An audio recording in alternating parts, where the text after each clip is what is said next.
किस मनूस घड़ी में मैंने ये दुकान का काम शुरू किया। अब तो इस दुकान से कुछ भी आमदनी नहीं हो रही। मुझे जल्द ही कोई दूसरा काम देखना पड़ेगा, नहीं तो भूखे रहने के हालात बन जाएंगे। कुछ ही देर में अंधेरा भी होने वाला है। ऐसा करता हूँ, दुकान बंद करके घर निकल जाता हूँ।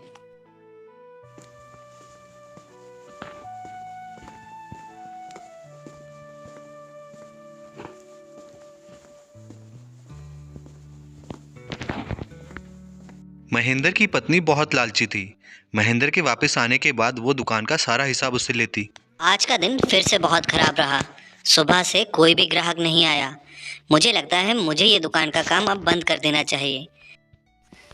हाँ, बोल तो तुम ठीक ही रहे हो। वैसे भी उस खटारा दुकान में रखा ही क्या है? कुछ तो है ही नहीं हमारी दुकान में। लोग खरीदेंगे भी तो क्या खरीदें? हाँ, और मेरे पास भी इतने पैसे नहीं हो पा रहे हैं कि हम उस दुकान में फिर से नया सामान भर सकें। कुछ पैसों की व्यवस्था हो जाए तो हम नए बर्तन लेके आएं। हमारे बर्तन बहुत काले और गंदे हैं। उनमें समोसे कोई नहीं खाना चाहता, इसलिए शायद हमारी दुकान ठीक से नहीं चल रही है। हाँ, उस हरिया को देखो। उसकी दुकान कितनी अच्छी है, कितनी साफ सफाई रखता है। उसके पास तो बहुत सारे पैसे होंगे।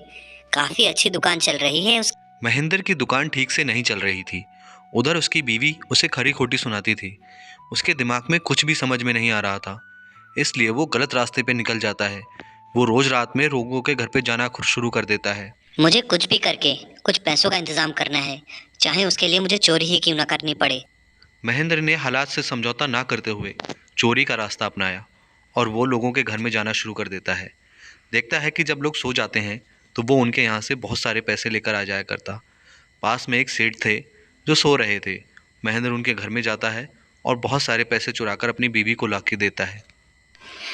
अरे बिमला, दरवाज़ा ठीक से तो बंद किया है ना? कहीं ऐसा तो नहीं कोई हमें देख रहा हो।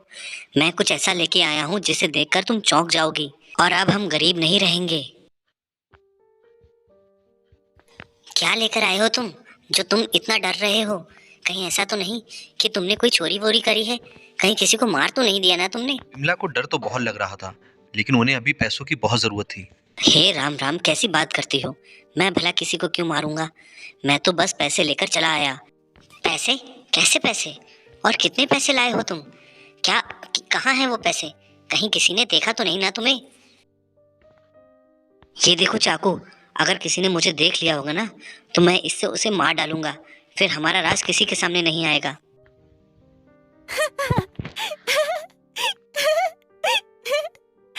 अरे वाह, ये तो बहुत सारे पैसे हैं। इनसे तो हमारी जिंदगी बदल जाएगी। आप तो सच में कमाल हैं। हाँ, लेकिन कुछ दिन हम ये पैसों को खर्च नहीं करेंगे, नहीं तो गांव में सबको पता लग जाएगा कि अचानक से इन पर इतना सारा रुपया कहाँ से आया। इसलिए तुम इन पैसों को छुपा कर रख दो और किसी को बिल्कुल मत बताना। अरे, मुझे क्या पागल समझा है जो मैं किसी को बताऊंगी? तुम किसी की नज़र में ना आओ, इसके लिए हमारे घर में एक मास्क रखा है। उस मुखौटे को तुम लगा कर जाया करो। वो भूत का मुखौटा तुम्हारे लिए तुम्हारी पहचान छुपाने के काम आएगा।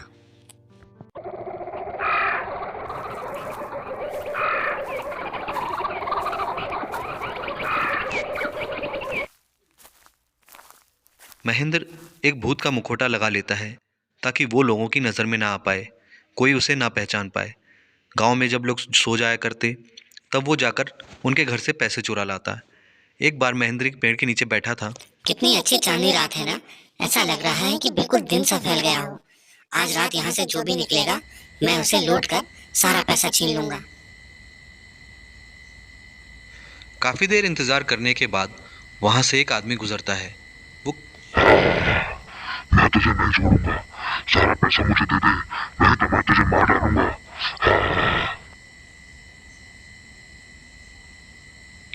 जैसे ही वो इंसान राक्षस की दहाड़ सुनता है, वो बहुत ज़्यादा डर जाता है। उसे कुछ भी समझ में नहीं आता और वो उसे देखकर थर-थर कांपने लगता है और वो वहाँ बेहोश होकर गिर जाता है। सारा पैसा मुझे दे दे इंसान, नहीं तो मैं तुझे मार कर खा जाऊंगा और तू यहाँ से जिंदा बचकर जाने वाला नहीं है। आज तो तेरा अंत कर दूंगा। जो कुछ तेरे पास है वो सब मुझे दे दे। जैसे ही महेंद्र हंसिया निकालता है, वो इंसान बेहोश होने का नाटक करने लगता है और वो वहाँ ज़मीन पर गिर जाता है। ये देखकर महेंद्र बहुत ज़्यादा डर जाता है। हे भगवान, कहीं ये मर तो नहीं गया? अगर ये मर गया तो मैं फंस जाऊंगा, क्योंकि मुझे तो सिर्फ पैसे लूटने थे, किसी को मारना नहीं था। महेंद्र इधर उधर देखता है कि कहीं ऐसा तो नहीं किसी ने उसे देख लिया हो। लेकिन जब वो देखता है कि उसे किसी ने नहीं देखा, तब वो उस लाश को ठिकाने लगाने के बारे में सोचने लगता है। इस लाश को मुझे कहीं ना कहीं ठिकाने लगाना होगा, नहीं तो मेरा राज सबके सामने आ जाएगा और मैं पकड़ा जाऊंगा। कितना डरपोक इंसान था, सिर्फ मेरा मुखौटा देखकर ही बेहोश हो गया। इसे तो और मारना चाहिए। ये ले, और ले, तुझे तो मरना ही चाहिए। और मैं तुम्हारा सच जान चुका हूँ, अब मैं तुम्हें पुलिस के हवाले करूंगा। मैं जा रहा हूँ शिकायत करने पुलिस से तुम्हारी। ये कहाँ फंस गया मैं? इससे तो मेरी पुरानी जिंदगी ज्यादा अच्छी थी, उस दुकान में मैं खुश था।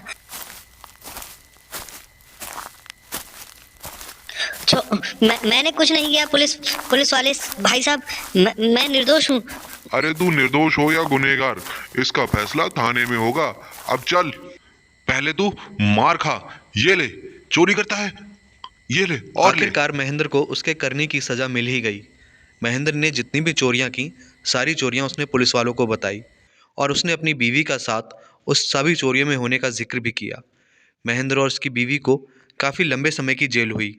उस गांव में लोगों को पता चल गया था कि कोई भी भूत नहीं था।